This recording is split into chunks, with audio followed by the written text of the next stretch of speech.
Hello friends, welcome to trade to spend. Nifty के weekly analysis की एक और वीडियो में आपका स्वागत है।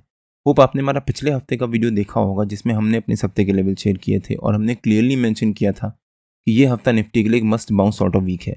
इस हफ्ते निफ्टी ने अपने एक इंपॉर्टेंट वीकली सपोर्ट 22,000 से एक बहुत अच्छा सपोर्ट लिया और वहाँ से एक शार्प बाउंस दिखाया था। प्लस RSI के बेसिस पे भी निफ्टी धीरे धीरे ओवरसोल्ड जोन की तरफ जा रहा था और वहाँ भी निफ्टी ने रिकवरी दिखाई है। और डेली बेसिस पे भी अगर आप देखो तो डेली बेसिस पे भी निफ्टी एक इंपॉर्टेंट ट्रेंड लाइन से काफ़ी टाइम से सपोर्ट ले रहा था। पिछले हफ्ते निफ्टी ने उस ट्रेंड लाइन को ब्रेक डाउन दिया था और फिर वहाँ से एक शार्प फॉल दिखाया था। जैसा यहाँ पर निफ्टी इस ट्रेंड लाइन से सपोर्ट ले रहा था काफ़ी टाइम, यहाँ भी सपोर्ट लिया, यहाँ भी सपोर्ट लिया और यहाँ पर फाइनली पिछले हफ्ते निफ्टी ने उस सपोर्ट को ब्रेक डाउन दिया था और फिर एक शार्प फॉल दिखाया था। और फाइनली निफ्टी का जो इंपॉर्टेंट सपोर्ट था या फिर एक इंपॉर्टेंट साइकोलॉजिकल लेवल था 22,000, वहाँ से निफ्टी ने एक बहुत अच्छा बाउंस दिखाया है और वापस निफ्टी डेली बेसिस पे इसी ट्रेंड लाइन के पास आकर ट्रेड कर रहा है।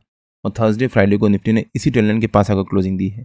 और डेली बेसिस पे भी निफ्टी का जो RSI था वो ओवरसोल्ड जोन की तरफ ट्रेड कर रहा था, मतलब करीब 20 के आसपास ट्रेड कर रहा था और वहाँ भी निफ्टी ने बहुत अच्छी रिकवरी दिखाने के बाद क्लोजिंग दी है। तो निफ्टी के लिए अगला हफ्ता काफ़ी इंपॉर्टेंट हो जाता है जिसके बारे में हम लोग इस वीडियो में आगे डिस्कस करेंगे। और अगर आप हिस्टोरिकली भी देखो तो जब भी RSI ने यहाँ पर, जैसे RSI ने एक शार्प फॉल दिखाया था और करीब 20 के आसपास ट्रेड कर रहा था, यहाँ भी जब RSI ने 20 के पास ट्रेड करना शुरू किया, मतलब करीब 26 के आसपास ट्रेड कर रहा था, वहाँ से जब RSI ने रिकवरी दिखाई थी तब निफ्टी में भी बहुत शार्प रिकवरी आई थी।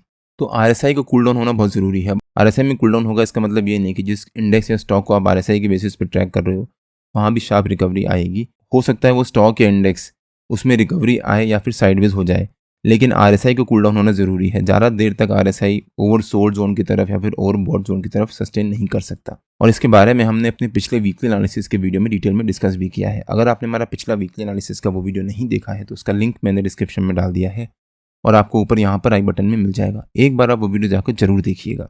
निफ्टी ने इस हफ्ते बहुत अच्छी रिकवरी दिखाने के बाद क्लोजिंग दी है और अगले हफ्ते की निफ्टी की मूवमेंट पर डिपेंड करेगा कि निफ्टी की आगे की मूवमेंट कैसी रह सकती है। अगर निफ्टी ने जो ये हफ्ते में रिकवरी दिखाई है उसके ऊपर अगर निफ्टी क्लोजिंग देता है तो वो निफ्टी के लिए काफ़ी पॉजिटिव हो सकता है और हो सकता है फिर निफ्टी में एक रिकवरी आना स्टार्ट हो। इस हफ्ते हमने लिमिटेड और स्टॉक स्पेसिफिक ट्रेड लिए थे, वहाँ पर हमारे को बहुत अच्छा प्रॉफिट भी हुआ। आप यहाँ पे चेक भी कर सकते हैं। और इसके बारे में मैंने अपने प्रीमियम मेंबर्स को एडवांस में अपडेट किया था कि मैं कौन से स्टॉक्स को बाय कर रहा हूँ और किस लेवल पे बाय कर रहा हूँ। प्लस मैंने अपने फ्री टेलीग्राम चैनल में भी अपडेट किया था कि मैं कौन से स्टॉक्स की तरफ फोकस कर रहा हूँ या फिर हम कौन से स्टॉक्स की तरफ ध्यान दे सकते हैं। निफ्टी और बैंक निफ्टी के जो भी लेवल्स होते हैं वो रेगुलर बेसिस पे मैं अपने फ्री टेलीग्राम चैनल में पोस्ट करता रहता हूँ। अगर आपने मेरा फ्री टेलीग्राम चैनल ज्वाइन नहीं किया है तो उसका लिंक मैंने डिस्क्रिप्शन में डाल दिया है और आप मेरे को टेलीग्राम में ट्रेड टू स्पेंड नाम से ज्वाइन कर सकते हैं। अब अगर निफ्टी के वीकली चार्ट पे आ जाते हैं और देखते हैं कि निफ्टी के अगले हफ्ते के लेवल्स और मूवमेंट कैसी रह सकती है। इस हफ्ते निफ्टी ने 22,000 के लेवल से एक बहुत इंपॉर्टेंट सपोर्ट लिया और एक शानदार रिकवरी दिखाने के बाद एक पॉजिटिव क्लोजिंग दी है। अब अगला हफ्ता निफ्टी के लिए काफ़ी इंपॉर्टेंट हो जाता है बिकॉज निफ्टी ने जो बाउंस दिखाया है, अगर निफ्टी को उस बाउंस को कंटिन्यू रखना है और बायर्स को वहाँ पर अपनी पोजीशन को सस्टेन करना है तो निफ्टी के लिए अगला हफ्ता पॉजिटिव क्लोज होना बहुत ज़रूरी है। निफ्टी का हमारा अगले हफ्ते का रेजिस्टेंस रह सकता है 22,800 के आसपास और 22,000 जो निफ्टी का एक इंपॉर्टेंट सपोर्ट है या फिर एक इंपॉर्टेंट लेवल है वो निफ्टी का हमारा अगले हफ्ते का सपोर्ट रह सकता है। हो सकता है निफ्टी अगले हफ्ते 22,800 एज अ रेजिस्टेंस और 22,000 एज अ सपोर्ट इसी रेंज के बीच में ट्रेड करे।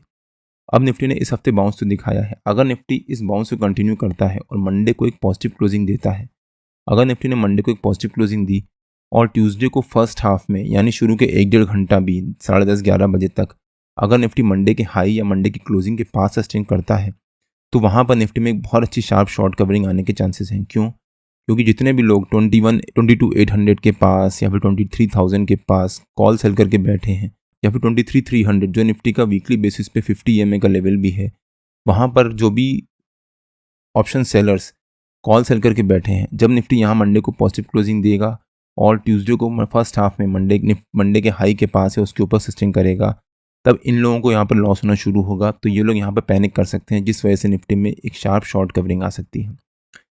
क्यों पैनिक करेंगे? बिकॉज पिछले हफ्ते निफ्टी ने रिकवरी दिखाई थी और अब अगर निफ्टी इस रिकवरी को कंटिन्यू करता है, मतलब 2 दिन लगातार मंडे को और ट्यूसडे को फर्स्ट हाफ में पॉजिटिव क्लोजिंग देता है तो चांसेस होंगे कि निफ्टी यहाँ से रिकवरी दिखा सकता है, जिस वजह से ये लोग पैनिक सेलिंग कर सकते हैं और वहाँ पर निफ्टी में शार्प शॉर्ट कवरिंग आ सकती है। ग्लोबली भी एज सच कोई नेगेटिव न्यूज़ नहीं है जो मार्केट को नीचे लेके जाए। रशिया का वॉर चल रहा था वो अब ठंडा पड़ता जा रहा है धीरे धीरे। इजराइल का वॉर चल रहा था वो भी धीरे धीरे ठंडा पड़ता जा रहा है। प्लस जो टैरिफ वॉर्स भी चल रहे हैं जो यूएस ने शुरू किया है, वहाँ पर भी अब रोज़ रोज़ कोई ना कोई नई स्टेटमेंट आ रही है। अब धीरे धीरे मार्केट ने उसको आदत बना ली है या फिर मार्केट को उसको सस्टेन कर लिया है कि अब जो होगा देखा जाएगा, और मार्केट में भी अब रिकवरी आने के चांसेस हैं। प्लस निफ्टी ऑलरेडी एक बहुत स्ट्रॉन्ग फॉल दिखा चुका है और अगले 2-3 हफ्ते के बाद से रिजल्ट सीजन भी स्टार्ट हो जाएगा और कंपनीज के एनुअल रिजल्ट्स आएंगे, तो हो सकता है अब निफ्टी में यहाँ से थोड़ी सी प्रॉफिट शार्प शॉर्ट कवरिंग आए, बिकॉज अब नीचे से यहाँ पर बाइंग स्टार्ट होगी और निफ्टी के जो भी इंपॉर्टेंट हैवी वेट्स हैं वो भी अब अच्छे वैल्यूएशंस पे मिल रहे हैं और हो सकता है वहाँ पर भी अब रिकवरी आना स्टार्ट हो। तो अगर आपको एंट्री मारनी है तो यहाँ पर आप स्टॉक स्पेसिफिक एंट्री मार सकते हो। मैं अपने प्रीमियम मेंबर्स को इसके बारे में अपडेट कर दूंगा और रेगुलर बेसिस पे अपडेट भी करता रहता हूँ। लेकिन अगर निफ्टी ने मंडे को एक साइडवेज ओपनिंग दी या फिर एक साइडवेज क्लोजिंग दी तो ट्यूसडे का दिन निफ्टी के लिए इंपॉर्टेंट हो जाएगा। अगर निफ्टी मंडे को एक साइडवेज क्लोजिंग देता है या फिर ट्रेड करता है और ट्यूसडे को निफ्टी मंडे के हाई के पास या मंडे के लो के नीचे ट्रेड करता है एक शुरू के 1-1.5 घंटा, तो हो सकता है उस डायरेक्शन में निफ्टी में छोटी सी रिकवरी आए, लेकिन फिर निफ्टी हमारे इस रेजिस्टेंस से सपोर्ट रेजिस्टेंस लेना शुरू करेगा और हो सकता है उसी के पास जाकर क्लोजिंग दे दे। लेकिन अगर निफ्टी ने मंडे को एक नेगेटिव क्लोजिंग दी और ट्यूसडे फर्स्ट हाफ में निफ्टी मंडे के लो के पास या मंडे के क्लोजिंग के पास ट्रेड करता है शुरू के 1-1.5 घंटा, तो वहाँ पर हो सकता है निफ्टी में एक और सेलिंग आए, लेकिन 22,000 निफ्टी का अब एक इंपॉर्टेंट सपोर्ट बन जाता है और हो सकता है निफ्टी फिर वहाँ पर एक रेंज बनाना शुरू करे। इस हफ्ते फ्राइडे को होली की वजह से छुट्टी है, जिस वजह से सिर्फ 4 ट्रेडिंग सेशंस हैं। तो मंडे ट्यूसडे को अगर निफ्टी नेगेटिव रहता है तो हो सकता है निफ्टी फिर वेडनेसडे थर्सडे को साइडवेज मोड में ही ट्रेड करता रहे और एक छोटी सी रेंज बनाए। अगर निफ्टी इस हफ्ते इसी रेंज के बीच में, जो निफ्टी का इस हफ्ते की रेंज थी, इसी रेंज के बीच में एक फ्लैट क्लोजिंग देता है या फिर इसी रेंज के बीच में क्लोजिंग देता है, तो वीकली बेसिस पे निफ्टी एक रेंज बना रहा होगा। अब मैं ऑलमोस्ट अपने हर एक वीडियो में कवर करता हूँ कि कोई भी स्टॉक या इंडेक्स जिसको आप ट्रैक कर रहे हो, अगर वो एक रेंज बना रहा है तो उसको रेंज बनाने दीजिए और उस रेंज का ब्रेकआउट या ब्रेकडाउन जब होगा तब हम उस डायरेक्शन में बाइंग या सेलिंग करेंगे और तब जाकर शार्प मूवमेंट आने के चांसेस होते हैं। मंडे ट्यूसडे की मूवमेंट पे काफ़ी कुछ डिपेंड करेगा कि निफ्टी के अगले हफ्ते की मूवमेंट कैसी रह सकती है। अगर निफ्टी ने हमारे रेजिस्टेंस को ब्रेक किया तो 23,000 निफ्टी का पहला हॉल्ट रह सकता है और अगर निफ्टी ने उसको भी ब्रेक किया तो 23,300 निफ्टी का अगला हॉल्ट रह सकता है, जो निफ्टी का 50 EMA का लेवल है वीकली चार्ट पे। और अगर निफ्टी ने हमारे सपोर्ट को ब्रेक किया जो थोड़ा सा मुश्किल लग रहा है तो 21,800 निफ्टी का पहला हॉल्ट रह सकता है और अगर निफ्टी ने उसको भी ब्रेक किया तो 21,62450 के आसपास निफ्टी का अगला हॉल्ट रह सकता है, सेकंड हॉल्ट।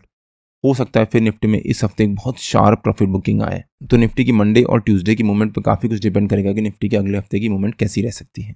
अब अगर निफ्टी के 15 मिनट के चार्ट पे आ जाते हैं और देखते हैं कि निफ्टी की कल के लेवल्स और मूवमेंट कैसी रह सकती है। होप आपने हमारा थर्सडे का डेली एनालिसिस का वीडियो देखा होगा जिसमें हमने अपने फ्राइडे के लेवल शेयर किए थे और हमने क्लियरली मेंशन किया था कि अगर निफ्टी एक गैप डाउन या फिर फ्लैट ओपनिंग देता है तो वहाँ पर जंप करके कॉल या पुट पे मत कर लीजिएगा, वेट करिएगा। हो सकता है निफ्टी इस हफ्ते यानी फ्राइडे को एक साइडवेज मोड में ट्रेड करे, बिकॉज जो निफ्टी ने 3 दिन रिकवरी दिखाई है अब निफ्टी उस रिकवरी को सस्टेन करने की कोशिश करेगा या फिर थोड़ा सा रेस्ट लेगा।